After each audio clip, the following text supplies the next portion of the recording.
¿Alguna vez has asesinado a alguien? Lo más probable es que la respuesta sea un enérgico ¡no! Pero la situación cambiaría si te pregunto, ¿sientes resentimiento amargo? ¿Has expresado desprecio alguna vez o quizás has divulgado chismes contra alguien? Aunque estas cosas parezcan no tener mucha importancia, traduciendo las lenguas bíblicas y examinando los usos de la época, descubrimos la severidad con la que son observadas en el pasaje que estudiaremos hoy. Saludos hermanos y amigos, que el Señor los bendiga. Soy @pastorelz. Quédate con nosotros hasta el final y te aseguro que vas a quedar sorprendido con el verdadero significado de esta enseñanza del Señor. Hoy investigaremos Mateo capítulo 5, versos 21 al 22, que nos dicen lo siguiente. Oísteis que fue dicho a los antiguos, no asesinarás, y cualquiera que asesine quedará expuesto al juicio. Pero yo os digo que cualquiera que se enfurezca contra su hermano quedará expuesto al juicio. Y cualquiera que diga a su hermano, raca, quedará expuesto ante el Sanedrín. Y cualquiera que diga, moré, quedará expuesto a la gehenna de fuego. Después de haber expuesto el poema de las bienaventuranzas y haber advertido que sus enseñanzas no están en contra del antiguo pacto, como sospechaban los maestros oficiales de Israel, el Señor Jesús impartirá sus enseñanzas con ejemplos puntuales extraídos del Antiguo Testamento, con lo que hará un llamado a una conducta más sincera, sustentando que el pecado no solo se consuma con actos concretos, sino desde los móviles más internos del corazón. Un claro ejemplo de esto es la porción leída, donde el Señor contrasta el mandato contra el homicidio con situaciones cotidianas, situaciones que inflexiblemente considera tanto o aún más graves que el homicidio mismo. Arteramente, y haciendo perfecto uso de los estilos que utilizaban los maestros oficiales de Israel para enseñar, nuestro Señor no se quedaba corto y demostró una maestría ejemplar al dar sus enseñanzas. Pero va todavía más allá que los rabinos, cuando expresa una potente autoridad que nadie había expresado, autoridad que solo le es propia al Hijo mismo de Dios. Su expresión, oísteis que fue dicho, pero yo os digo, estremecería a cualquiera. Y no nos equivocamos al decir esto, ya que es lo que la población que estaba allí presente sintió y expresó. Leemos Mateo 7, 28 al 29. Y sucedió que cuando Jesús terminó estas palabras, las multitudes quedaron asombradas de su enseñanza, porque les enseñaba como quien tiene autoridad y no como los escribas de ellos. Su autoridad. Pero no perdamos de vista que a su vez el Señor estaba demostrando su fidelidad al antiguo pacto, demostrando que no había venido a abrogar la ley ni los profetas, sino a cumplirla y darle su verdadero sentido. Así lo explicamos en los audios 13 y 14 de esta misma serie, el Sermón del Monte, que pueden encontrarlo en nuestro canal de YouTube. El mandamiento citado es contra el homicidio que expone al juicio a quien lo cometa. Por eso leíamos Mateo 5:21, donde dijo, oísteis que fue dicho a los antiguos, no asesinarás. Y cualquiera que asesine quedará expuesto al juicio. Y en su explicación ampliada de este mandato, con deliciosa pericia, el Señor usa una figura gradiente. Es decir, que va de lo más pequeño a lo más grande. Comienza con lo aparentemente sutil y llega hasta lo escandaloso. Y pasa también así en cuanto a la severidad del castigo. Inicia con lo grave para llegar finalmente a lo que es atroz. Qué magnífica forma de enseñar, ¿verdad? Lástima que si no se tienen los conocimientos culturales de las costumbres de la época, esto pasará desapercibido. Se hace indispensable, pues, que alguien desentrañe esa riqueza, la riqueza de este pasaje, para llevarnos a comprenderlo en todo su esplendor y aprender a ser verdaderos ciudadanos del reino de Cristo. Aquí hay una primera idea que debe analizarse. Se habla de la ira y el juicio. Es el primer peldaño de 3 de esta gradiente. Y analizamos. Hay 2 tipos de personas. Las que sienten un enojo intenso, pero también se calman rápidamente. Estos son como la yesca. Se enciende, pero pronto se sofoca. Es una forma de enojo, pero no dura. El otro tipo de personas tiende a enojarse y albergar su malestar por mucho tiempo, guardando rencor secreta o evidentemente, con carácter vengativo, con amargura severa. ¿Será acaso que el verso 21 está haciendo referencia a alguna de estas iras? A ver. Bueno, ¿qué dice? ¡Oh, sorpresa! En el griego bíblico existen 2 términos para referirse al enojo. Y coinciden con estos 2 tipos. El primer término es thymos. Y se refiere justamente al enojo volátil. Como viene, se va. Luego, también existe el término orgué. Este hace referencia a una forma de enojo prolongado, un enojo maligno. ¿Y a cuál de estos enojos se está refiriendo el Señor? Pues al segundo caso. Está contraviniendo esa conducta rencorosa, la que conserva su malestar amargo en contra de un semejante, pero no la deja sofocarse. Y no queda allí. De inmediato, dice que, así como a los asesinos se les llevaba a juicio, también a los amargados, irascibles y rencorosos les espera una confrontación similar. Si a los asesinos en los tiempos bíblicos les correspondía ser expuestos al consejo de ancianos de la aldea para que fueran evaluados y se castigara la culpabilidad de este presunto asesino, al rencoroso y malévolo se le trataría igual. Esto es lo que Él nos dice. Quiere decir que el Señor ha elevado la severidad en contra de dicha forma de conducta, que aunque parecería trivial, no puede encontrarse ya entre los ciudadanos de su reino, entre sus seguidores. El segundo peldaño es el insulto de raca. Expone al culpable ante el Sanedrín, nos dijo.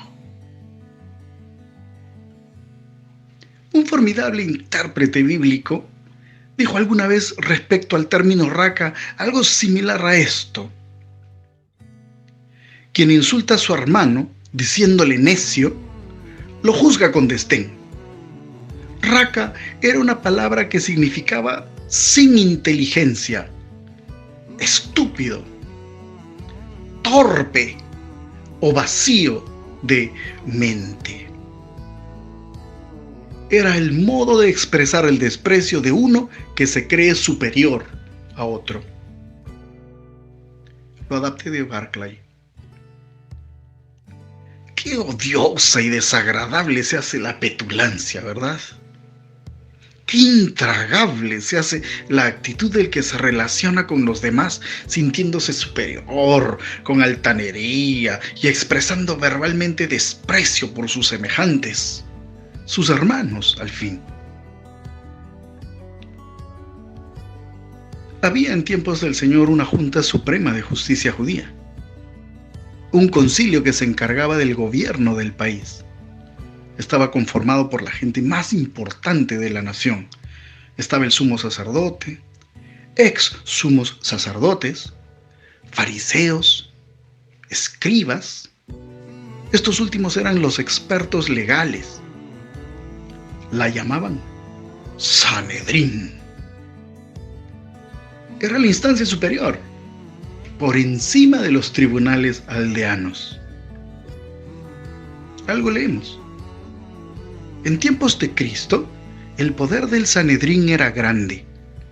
Podía juzgar tanto asuntos civiles como criminales, según la ley judía. Tenía control administrativo y podía mandar a detener a alguien con sus propios agentes de la ley. Lo adapté de certeza. A esto se refería el Señor. El arrogante debía ser tenido por criminal, digno de ser llevado a los grandes tribunales para ser juzgado. Lo que el Señor está diciendo es que es grave ser rencoroso, pero todavía peor, ser despreciativo y arrogante.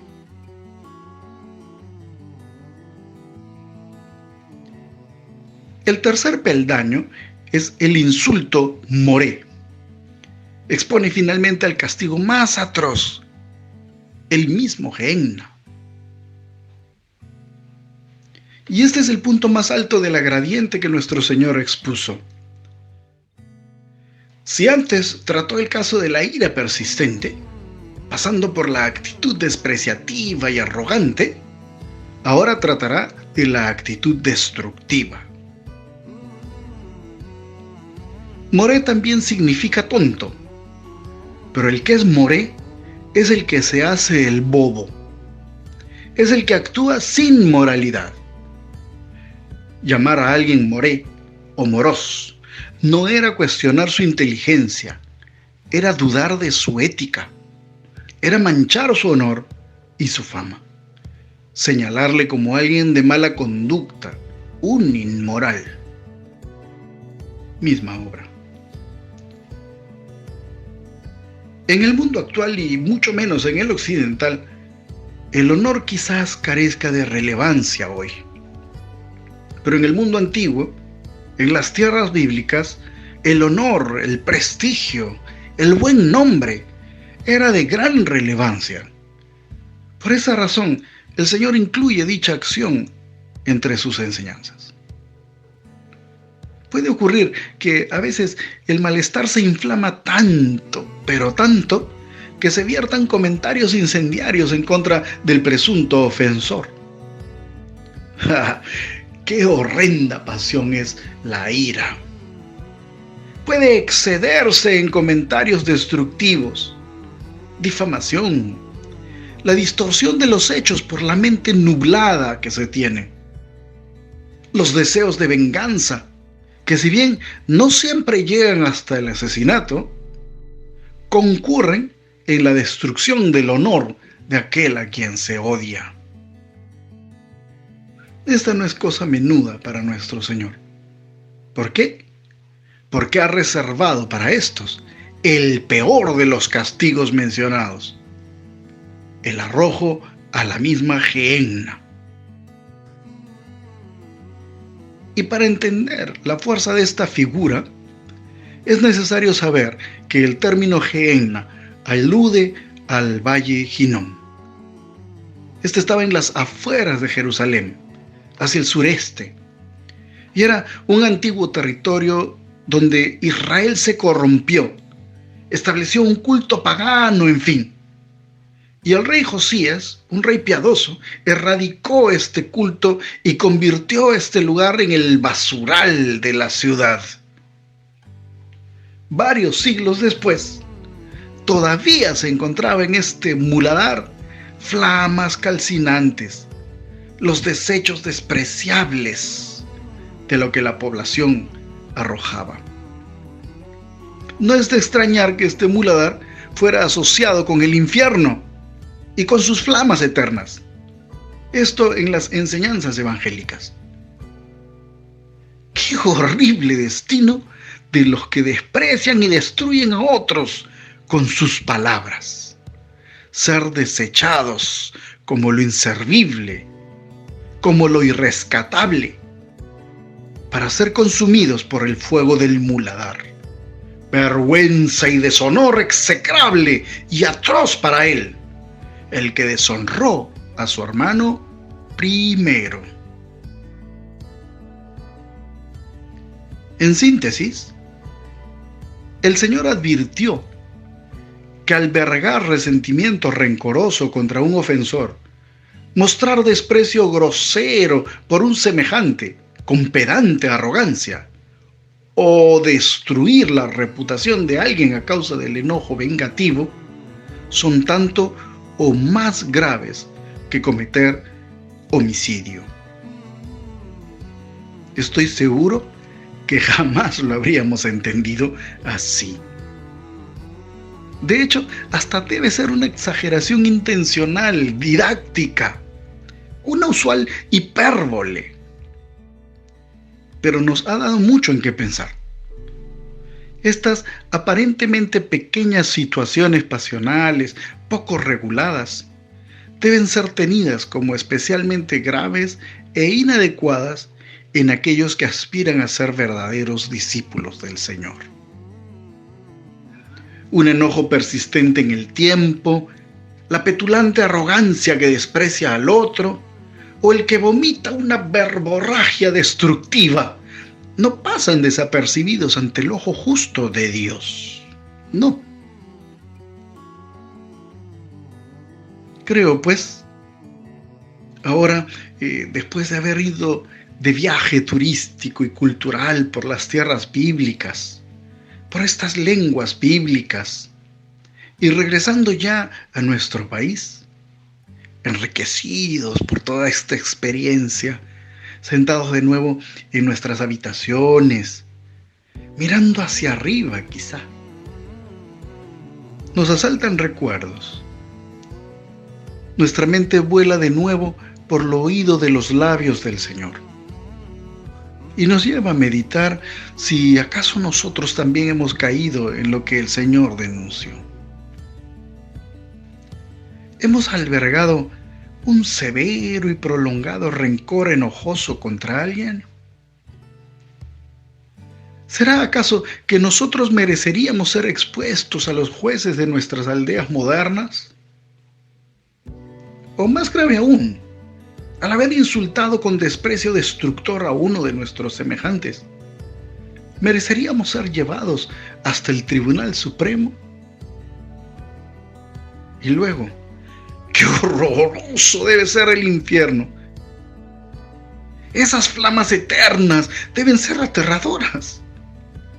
El dolor de ser quemados vivos es tan pavoroso que no quisiéramos ni imaginarnos allí.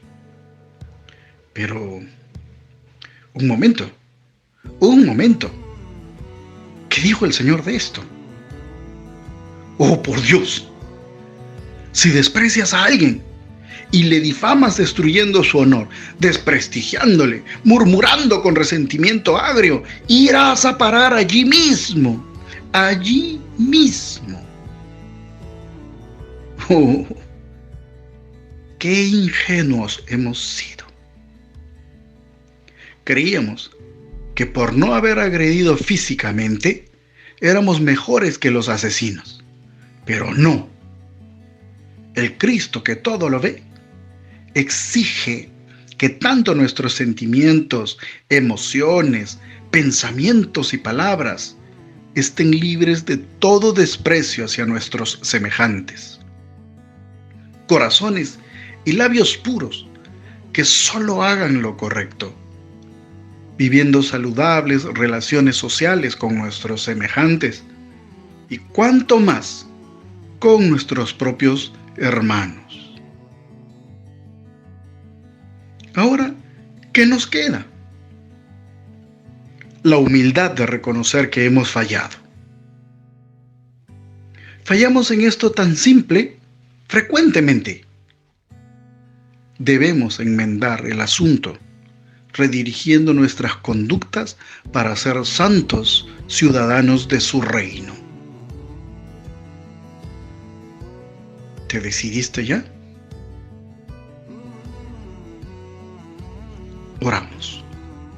Señor, gracias por esta reflexión que toca cosas cotidianas, nuestro Padre, y nos muestran lo graves que son al ser comparadas con verter ese daño homicida hacia otra persona. Danos con tu Espíritu Santo la fortaleza para poder vivir una vida recta que limpie desde lo interior, desde las intenciones, desde el dolor del resentimiento y la amargura, hasta el exterior, haciéndonos santos de acuerdo a tu voluntad. Perdónanos por no haber vivido estos principios, pero queremos hacerlo así y nos comprometemos a mejorar en este respecto. Ayúdanos con tu Espíritu Santo para que así sea. Gracias, nuestro buen Señor, nuestro Padre Celestial, en el nombre de Jesús, oramos. Amados, que el Señor los bendiga.